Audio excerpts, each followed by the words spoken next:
Эко аялал жуулчлал нь байгалийн бүс нутгийг хамгаалах, нутгийн иргэдийн аж амьдралыг сайжруулахад чиглэсэн аялал жуулчлалын нэг хэлбэр юм.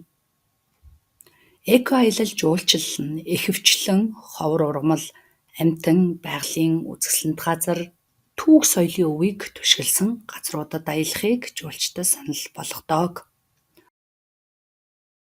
Хүний байгаль орчинд үзүүлэх нөлөөллийн талаарх ойлголт байгалийн амьдрах орчныг илүү их үнэлж, хүрээлэн буй орчныг хүндэтгэхээс гадна эко аялал жуулчлал нь зочилсон бүс нутгийн ард иргэдэд нийгэм эдийн засгийн үр хөөжийг бий болгоход тусалдаг.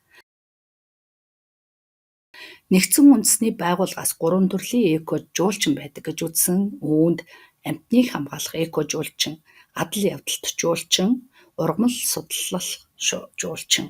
Ургамал судлаач эко жуулчин нь байгалийн гэрэл зураг авах, ургамал судлахыг чухалчилж тэдний зураг авах сонирхолтой байдаг. Явхан аяллыг дэмждэг.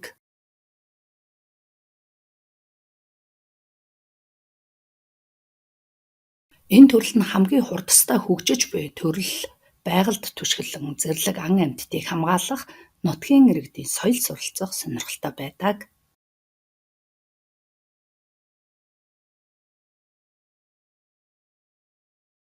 Адал явдалт эко жуулчин нь далайн усан шумбах, усан сэлэх, салхинд зугаалах, спортоор хичээллэх зэрэг үйл ажиллагааг дэмждэг.